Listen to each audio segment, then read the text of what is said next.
ሰላም ሰላም ክብሯን የቻናሌ ተከታታዮች ዛሬ ለህይወታችን ወሳኝ የሆነውን ነገር አብረን ያለን እስከመጨረሻው ድረስ ከኔ ጋር እንድትቆዩ ስል እጠይቃችኋለሁ። በመቀጠል ሰብስክራይብ ያላደረጋችሁ ሰብስክራይብ በማድረግ ቤተሰብ ሁኑ። ከዛን ላይክ እና ሼር እንዳይረሳ። ወደ ዛሬ ትምህርታችን ስናልፍ ነገረ ድህነት ነው። ነገረ ድህነት ምንድነው? አንድ ሰው ድህነት ያስፈልገዋል። ድህነትስ ለምን ያስፈልገዋል የሚለውን አብረን ያለን።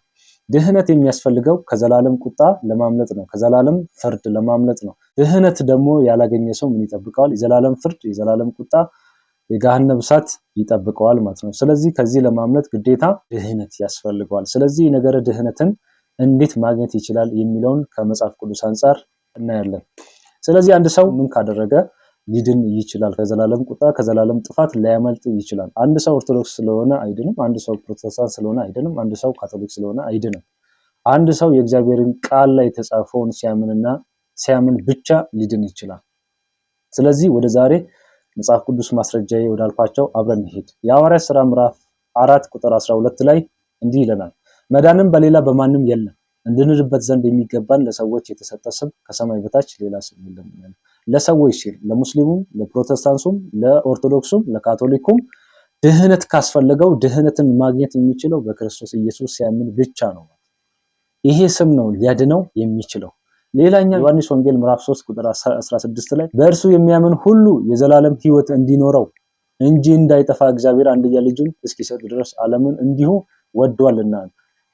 በእርሱ የሚያምን ሁሉ የትኛውም የሰው ፍጥረት ይሁን በዚህ ስም ካመነ፣ በእግዚአብሔር ልጅ ካመነ ይድናል ማለት ነው እና የዘላለም ሕይወት አለው ማለት ነው። ስለዚህ ለዘላለም ሕይወት አገኘ ማለት አንድ ሰው በሰላም በደስታ በፍቅር ለዘላለም መኖር ይችላል ነው። ይህንን ሕይወት የዘላለምን ሕይወት ካላገኘ ደግሞ ለዘላለም በስቃይ በእሳት ባህር በሞት ይኖራል ማለት ነው። ስለዚህ ቲቶ 2:11 ላይ ምን ይላል? ሰዎችን ሁሉ የሚያድን የእግዚአብሔር ጸጋ ተገልጧል ይላል።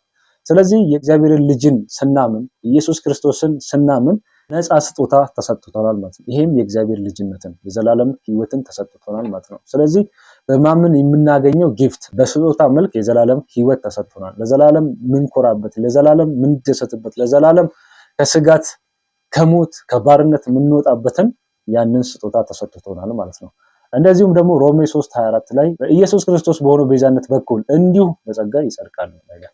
ስለዚህ አንድ ሰው ድነትን የሚያገኘው የዘላለምን ጽድቅን የሚያገኘው በክርስቶስ ኢየሱስ በኩል ነው ማለት ነው። ክርስቶስ ኢየሱስን ሲያምን እነዚህ ነገሮችን እናገኛለን ማለት ነው። ስለዚህ አንድ ሰው ጸደቀ ማለት ደግሞ አይሞትም፣ ባርነት ውስጥ አይገባም፣ ሲኦል አይገባም፣ ከዘላለም ጥፋት ያመልጣል ማለት ነው። ሌላኛው ሐዋርያው ቅዱስ ጳውሎስ በሮሜ 3:23 ላይ ሲናገር ሁሉ ኃጢአትን ሰርቷልና የእግዚአብሔርን ክብር ጎድሏቸዋል።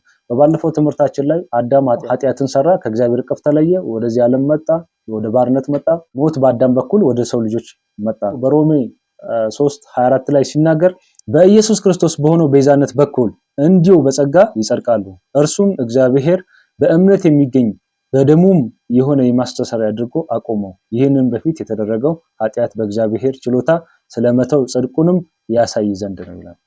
ስለዚህ በክርስቶስ በኩል የሰው ልጅ ከኃጢአቱ ይነጻል። በክርስቶስ በኩል የሰው ልጅ የዘላለምን ሕይወት ያገኛል ማለት ነው ያገኛል። ስለዚህ ለዘላለም ከኃጢአት ባርነት ከእሳት ባህር ይድናል ማለት ነው። እንደዚሁም ሮሜ ምዕራፍ 5 ቁጥር 1 ላይ ስናይ እንግዲህ ይላል በስጋ አባታችን የሆነው አብርሃም ምን አገኘ እንላለን።